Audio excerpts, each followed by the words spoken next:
escolhidos e visivelmente unidos nesta presidência, caros diáconos,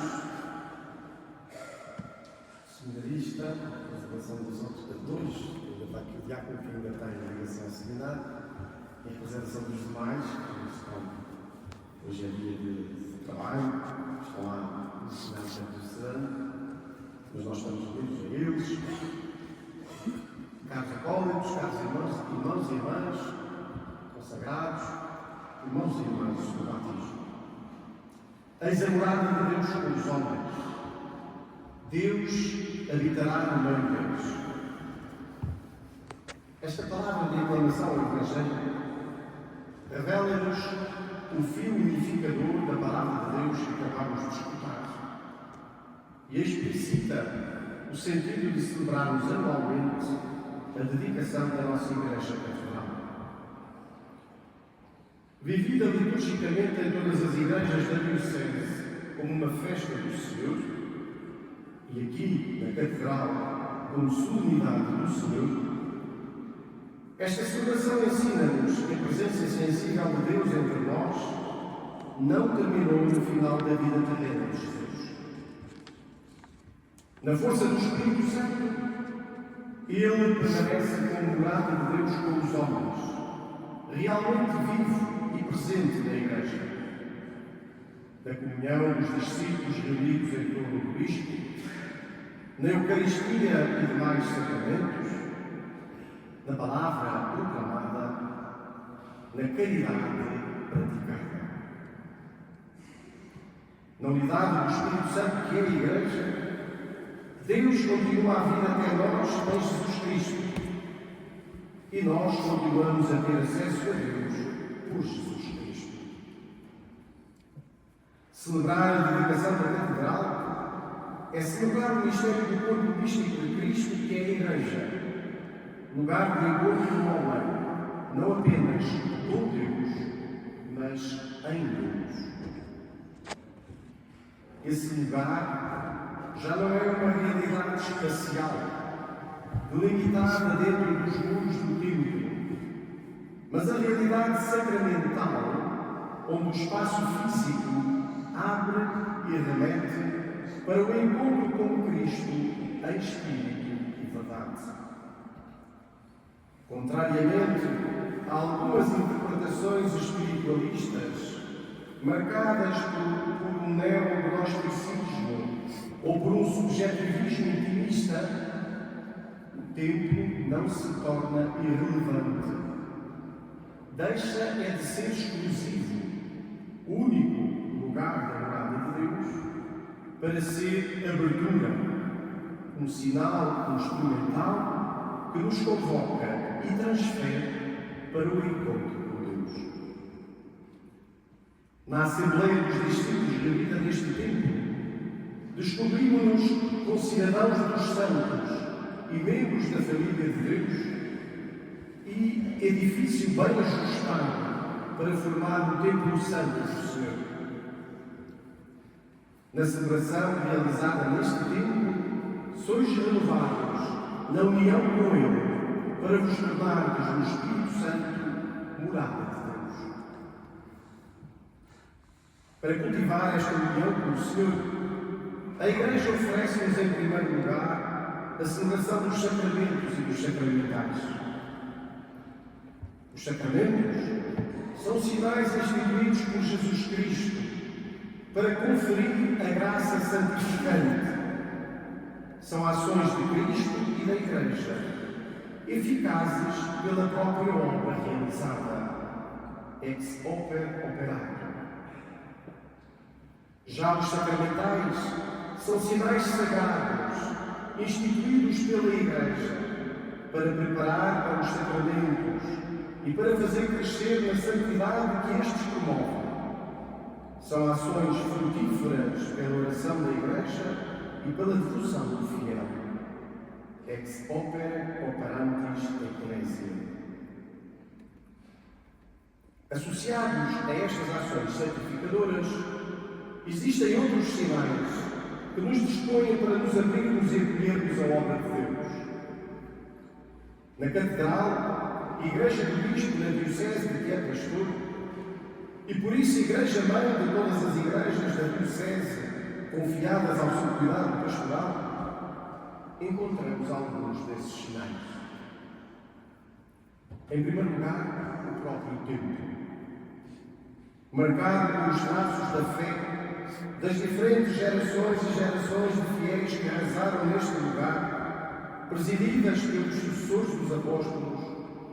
O templo incute em nós a consciência de pertencer à única Igreja de Cristo que nos vem desde o grupo dos 12 e anuncia à cidade a perenidade do dom e do chamamento de Deus.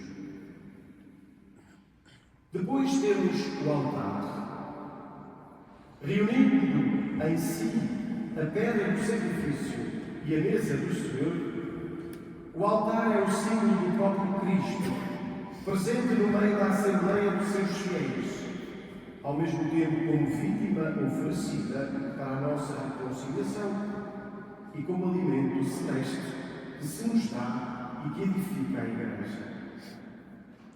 Por isso, está presente no centro da Assembleia e não acoplado à parede. E na liturgia eucarística presidida no altar pelo bispo com o seu presbitério, rodeado de ministros, com participação plena e ativa de todo o povo santo de Deus, manifestamos ao mundo o mistério da Igreja. Temos também o ambão. Ele é a mesa da proclamação da Palavra de Deus e de nenhumas outras leituras ou avisos, que, como o nome indica, é um lugar elevado, de onde se anuncia que Cristo se levantou do túmulo para consumar a obra de Deus para a nossa salvação. Na liturgia da Palavra, a partir do ambão e presidida pelo Bispo, transparece o primado do anúncio pascal na missão da Igreja. Temos ainda a cátedra ou cadeira episcopal. A partir dela, situada de modo que possa ver e ser visto pela sua comunidade, e transparece a comunhão a partir da cabeça, preside e prega o bispo quando vem à ceia. Não se trata de um trono, mas do símbolo, talvez o mais antigo, do ministério episcopal, do seu magistério e do seu serviço pastoral. Presididos e iluminados a partir dela pelo Bispo, somos enviados com a força profética do mandato apostólico. No outro âmbito de significação, temos também o cabildo de cônegos da Catedral. Instituídos para celebrar as festas litúrgicas mais solenes da Catedral, segundo as possibilidades permitidas pelos demais ofícios a eles confiados pelo Bispo, os cônegos garantem deste modo que nesses dias de maior significado litúrgico transpareça o mistério da Igreja que vimos referindo. Um deles recebe também o importante ofício de cônego penitenciário, com faculdade ordinária, que não pode delegar a outra, de absolver no foro sacramental das censuras associadas a delitos mais graves, as lacta de sentença, não declaradas nem reservadas ao Papa, mas sim ao Bispo. Os cônegos são chamados ainda a desempenhar outras funções que o Bispo atribua. É minha intenção pedir-vos que possais assumir a dinamização da Catedral como agente facilitador do diálogo entre a fé e a cultura, entre a estética cristã e as artes contemporâneas, entre a mística evangélica e as espiritualidades seculares. Para tal, haveremos de reativar as funções necessárias, revendo os estatutos, para que estas apareçam como serviços orgânicos da natureza pastoral e não como dignidades de honra. De facto, a dignidade na Igreja não deve evocar nenhum tipo de estatuto, mas sim a imagem de Deus que cada um traz inscrita em si mesmo. A imagem comum a todos, enquanto os filhos de Deus. e alguma imagem específica enquanto carisma recebido para um determinado serviço pastoral. Ao terminar, lembro o caminho sinodal e o calendário pastoral que hoje apresentei à Diocese esta tarde. Aplicando o documento final do Sínodo dos Bispos sobre a sinodalidade, formaremos grupos sinodais de proximidade nas nossas paróquias, grupos de paróquias, arciprestados, comunidades religiosas, movimentos, que se reunirão entre dezembro e fevereiro. Daqui até 30 de novembro, procuraremos constituir os grupos e identificar os leigos e leigas e diáconos que possam vir a ser os animadores ou facilitadores do funcionamento desses grupos. Nesse dia, primeiro domingo do Advento, juntar-nos-emos numa tarde de formação e vigília para iniciarmos esta caminhada anual. Com a ajuda de uma ferramenta de trabalho elaborada pelo Secretariado de Coordenação Pastoral, como povo de Deus, procuraremos escutar o Espírito Santo na identificação da Diocese que somos, suas forças e fragilidades, e das propostas de implementação para uma Igreja mais sinodal e responsável, mais evangelizadora e missionária. Em abril e maio, faremos assembleias diocesanas a partir dos trabalhos realizados anteriormente.